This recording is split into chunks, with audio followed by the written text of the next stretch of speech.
ನಮಸ್ಕಾರ, ನ್ಯೂಸ್ ಎಟ್ 1ಗೆ ಸ್ವಾಗತ. ನಾನು ಶ್ರೀಲಕ್ಷ್ಮಿ ರಾಜ್ಕುಮಾರ್. ಎಚ್ಡಿಕೆ ಸಿದ್ದರಾಮಯ್ಯ ಹೇಳಿದ್ದು ನಿಜ ಆಗ್ತಾ ಇದೆಯಾ? ಬಿಜೆಪಿಯಿಂದ ಎರಡನೇ ಸುತ್ತಿನ ಆಪರೇಷನ್ ಕಮಲ ನಡೀತಾ ಇದೆಯಾ? ಬೈ ಎಲೆಕ್ಷನ್ ರಿಸಲ್ಟ್ ಏನಾದ್ರೂ ಉಲ್ಟಾ ಆದ್ರೆ ಮತ್ತೆ ಆಪರೇಷನ್ ಕಮಲ ಫಿಕ್ಸ್ ಆಗಿದ್ಯಾ? ಅಕಸ್ಮಾತ್ ಬೈ ಎಲೆಕ್ಷನ್ ನಲ್ಲಿ ಬರುವಂತಹ ಅಂಕಿ ಸಂಖ್ಯೆಗಳು ಹೆಚ್ಚು ಕಡಿಮೆ ಆದ್ರೆ ತನ್ನನ್ನ ತಾನು ಸೇಫ್ ಗಾರ್ಡ್ ಮಾಡ್ಕೊಳ್ಳೋದಕ್ಕೆ ಬಿಜೆಪಿ ತಯಾರಾಗಿದೆಯಾ? ಸರ್ಕಾರ ಉಳಿಸಿಕೊಳ್ಳೋದಕ್ಕೆ ಮತ್ತೆ ಆಪರೇಷನ್ ಕಮಲ ಆರಂಭ ಮಾಡುತ್ತಾ? ಬೈ ಎಲೆಕ್ಷನ್ ನಲ್ಲಿ ಒಂದು ವೇಳೆ ರಿಸಲ್ಟ್ ಕೈ ಕೊಟ್ರೆ ಆಪರೇಷನ್ ಕಮಲ ಗ್ಯಾರಂಟಿನಾ? ಕಾಂಗ್ರೆಸ್ನ ಇಬ್ರು, ಜೆಡಿಎಸ್ ನಿಂದ ಇಬ್ರು ರಾಜೀನಾಮೆ ಕೊಡ್ತಾರಾ? ಹಾಗಾದ್ರೆ 400 ಶಾಸಕರಿಗೆ ಸಿದ್ಧರಾಗೋದಕ್ಕೆ ಬಿಜೆಪಿ ಸೂಚನೆ ಕೊಟ್ಟಿದ್ಯಾ? ಹಾಗಾಗಿ ಶಾಸಕರು ನಮ್ಮ ಸಂಪರ್ಕದಲ್ಲಿದ್ದಾರೆ ಅಂತ ಬಿಜೆಪಿಯ ಮುಖಂಡರುಗಳು ಹೇಳ್ತಾ ಇದ್ದಾರಾ? 4 ಮಂದಿ ಶಾಸಕರನ್ನ ಸಂಪರ್ಕ ಮಾಡಿದ್ದಾರಂತೆ ಯಡಿಯೂರಪ್ಪ ಅಂಡ್ ಟೀಮ್. 2 ದಿನಗಳ ಹಿಂದೆ 4 ಶಾಸಕರ ಜೊತೆ ಗೌಪ್ಯ ಚರ್ಚೆ ನಡೆದಿದೆ. ಬಿಜೆಪಿ ಸೇರೋದಕ್ಕೆ ಸಮ್ಮತಿಸಿದ್ದಾರಂತೆ ಆ ಶಾಸಕರುಗಳು. ಹಾಗಾದ್ರೆ ಯಾರು ಆ 4 ಶಾಸಕರು? ಫಲಿತಾಂಶದ ಹಿಂದಿನ ದಿನವೇ 4 ರಾಜೀನಾಮೆ ಪತ್ರ ಕೊಡ್ತಾರೆ ಅಂತ ಹೇಳಲಾಗಿದೆ. ಬಿಜೆಪಿಗೆ ಫಲಿತಾಂಶ ಉಲ್ಟಾ ಆದ್ರೆ ಮರುದಿನವೇ ರಾಜೀನಾಮೆ ಕೊಡ್ತಾರೆ. ಬಿಜೆಪಿ ಮೂಲಗಳಿಂದಾನೇ ನ್ಯೂಸ್ 18ಗೆ ಈ ಖಚಿತ ಮಾಹಿತಿ ಲಭ್ಯವಾಗಿದೆ.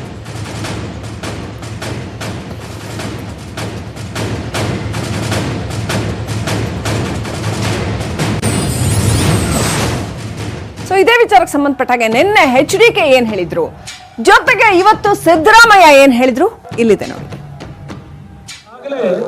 ಇನ್ನು 4-5 ಜೆಡಿಎಸ್ ನಲ್ಲಿ, ಇನ್ನು 7-8 ಯಾರೋ ಇವ್ರು ಸಿಟಿ ರವಿ ಕಾಂಗ್ರೆಸ್ ಅಲ್ಲಿ 25 ಜನ ಅವರು ಇವ್ರನ್ನ ಮಂತ್ರಾಜೀನಾಮೆ ಕೊಡಿಸ್ತೀವಿ ಅಂತ ಏನ್ ಹೇಳ್ತಾ ಇದ್ದಾರೆ. ಇವರ ತಲೆ ಒಳಗೆ ಬಂದೋಗಿದೆ. ಈ ಚುನಾವಣೆಯಲ್ಲಿ 15ಕ್ಕೆ 15 ಶಾಸಕರುಗಳು, ಈ 12 ಶಾಸಕರನ್ನ ಜನತೆ ಸೋಲಿಸಿದ್ರೆ ಮತ್ತೆ ಬಿಜೆಪಿ ರಾಜೀನಾಮೆ ಕೊಡ್ಬೇಕಾಗತ್ತೆ. ಅದರಿಂದ ಈಗ ಮತ್ತೆ 2ನೇ ರೌಂಡ್ ಶಾಸಕರನ್ನ ರಾಜೀನಾಮೆ ಕೊಡಿಸ್ತೀವಿ ಅಂತ ಹೊರಟವ್ರೆ. ಮತ್ತೆ ಇದೇ ರೀತಿ ರಾಜೀನಾಮೆ ಕೊಡ್ಲಿಕ್ಕೆ MLAಗಳು ಈಗ 15 ಜನನ್ನ ನೀವು ಮನೆ ಕಳಿಸಿದ್ರೆ ಆ MLAಗಳು 4 ಸಲ ಯೋಚನೆ ಮಾಡ್ತಾರೆ. ರಾಜೀನಾಮೆ ಕೊಟ್ರೆ ನಮ್ ಕಥೆ ಏನಾಯ್ತದಪ್ಪ, ಬೇಡಪ್ಪ ಸವಾಸ ಪ್ರಕಾರ ನಾವು ಕನಿಷ್ಠ 12 ಗೆದ್ದೇ ಗೆಲ್ತೀವಿ. 15 ಗೆದ್ರು ಆಶ್ಚರ್ಯ ಇಲ್ಲ. ನಾವು 12 ಗೆದ್ದ ಮೇಲೆ ಬಿಜೆಪಿ ಹೆಂಗ್ ಉಳ್ಕತ್ತದೆ ಅಧಿಕಾರದಲ್ಲಿ? ರಾಜೀನಾಮೆ ಕೊಡ್ಬೇಕು ಯಡಿಯೂರಪ್ಪ. ಅದರಿಂದ ರಾಜಕೀಯ ಬದಲಾವಣೆ ಆಗಿ ಆಯ್ತದೆ. ನಾನು ಅವೆಲ್ಲ ಹೇಳಕ್ ಹೋಗೋದಿಲ್ಲ. ಯಡಿಯೂರಪ್ಪ ರಾಜೀನಾಮೆ ಕೊಡ್ತಾರೆ, ಬಿಜೆಪಿ ಸೋಲ್ತದೆ, ಅಷ್ಟ್ ಮಾತ್ರ. ಬಿಜೆಪಿ ನನ್ ಪ್ರಕಾರ ನಾವು ಕನಿಷ್ಠ 12 ಗೆದ್ದೇ ಗೆಲ್ತೀವಿ. 15 ಗೆದ್ರು ಆಶ್ಚರ್ಯ ಇಲ್ಲ. ನಾವು 12 ಗೆದ್ದ ಮೇಲೆ ಬಿಜೆಪಿ ಹೆಂಗ್ ಉಳ್ಕತ್ತದೆ ಅಧಿಕಾರದಲ್ಲಿ? ರಾಜೀನಾಮೆ ಕೊಡ್ಬೇಕು ಯಡಿಯೂರಪ್ಪ. ಅದರಿಂದ ರಾಜಕೀಯ ಬದಲಾವಣೆ ಆಗಿ ಆಯ್ತದೆ. ನಾನು ಅವೆಲ್ಲ ಹೇಳಕ್ ಹೋಗೋದಿಲ್ಲ. ಯಡಿಯೂರಪ್ಪ ರಾಜೀನಾಮೆ ಕೊಡ್ತಾರೆ, ಬಿಜೆಪಿ ಸೋಲ್ತದೆ. ಇನ್ನಷ್ಟು ಅಪ್ಡೇಟ್ ಪಡ್ಕೊಳ್ಳೋಣ. ನಮ್ಮ political bureau chief Chidanand Patel ನೇರ ಸಂಪರ್ಕದಲ್ಲಿದ್ದಾರೆ. ಚಿದಾನಂದ್ ಪಟೇಲ್, ಮತ್ತೊಂದು ಸುತ್ತಿನ ಆಪರೇಷನ್ ಕಮಲಕ್ಕೆ ತಯಾರಿ ಮಾಡಿಕೊಳ್ಳಲಾಗ್ತಾ ಇದೆ. ಅಂದ್ರೆ ಕೆಲವು ಕ್ಷೇತ್ರಗಳಲ್ಲಿ ಸೋಲಿನ ಭಯ ಬಿಜೆಪಿನ ಕಾಡ್ತಾ ಇದೆಯಾ? ಮತ್ತು ಪ್ಲಾನ್ ಬಿ ರೆಡಿ ಇದೆ ಅಂತ ಹೇಳ್ತಿದ್ದಾರೆ. ಏನದು ಪ್ಲಾನ್ ಬಿ ಪಟೇಲ್?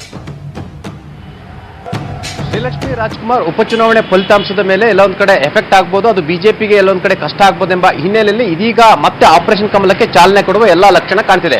ಈಗಾಗಲೇ ಬಿಜೆಪಿಯ ಉಪಮುಖ್ಯಮಂತ್ರಿಯೊಬ್ಬರು ಇದೀಗ ಕಾಂಗ್ರೆಸ್ನ 2 ಮತ್ತು ಜೆಡಿಎಸ್ನ ತಲಾ 2 MLAಗಳನ್ನ ಸಂಪರ್ಕ ಮಾಡಿದ್ದಾರೆ. ಅಲ್ಲದೆ ಉಪಚುನಾವಣೆ ಫಲಿತಾಂಶಕ್ಕೂ ಇಂದಿನ ದಿನ ಅಥವಾ ಫಲಿತಾಂಶ ನಂತರ ತಾವು ರಾಜೀನಾಮೆ ಕೊಡ್ಬೇಕಂತೇಳಿ ಮನವಿ ಮಾಡ್ಕೊಂಡಿದ್ದಾರೆ. ಅದಕ್ಕೆ ಪ್ರತಿಯಾಗಿ ತಾವು ರಾಜೀನಾಮೆ ಕೊಟ್ಟ ಕೂಡಲೇ ಅಕ್ಸೆಪ್ಟ್ ಆಗುತ್ತೆ, ನಂತರ ತಾವು 6 ತಿಂಗಳು ಮಂತ್ರಿ ಆಗ್ತೀರಿ, ನಂತರ ನೀವು ಹೇಳಿದವರಿಗೆ ಅಥವಾ ನಿಮಗೆ ಟಿಕೆಟ್ ಅನ್ನು ಕೊಡ್ತೀವಿ ಮತ್ತು ನಾವು ಗೆಲ್ಲಿಸಿಕೊಂಡು ಬರ್ತೀವಿ ಅನ್ನೋ ಒಂದು ಮಾತನ್ನು ಕೂಡ ಹೇಳಿದ್ದಾರೆ. ಈಗಾಗಲೇ 4 MLAಗಳು ಈಗಾಗಲೇ ಕಮಿಟ್ ಆಗಿದ್ದಾರೆ ಅಂತ ಹೇಳಲಾಗ್ತಿದೆ.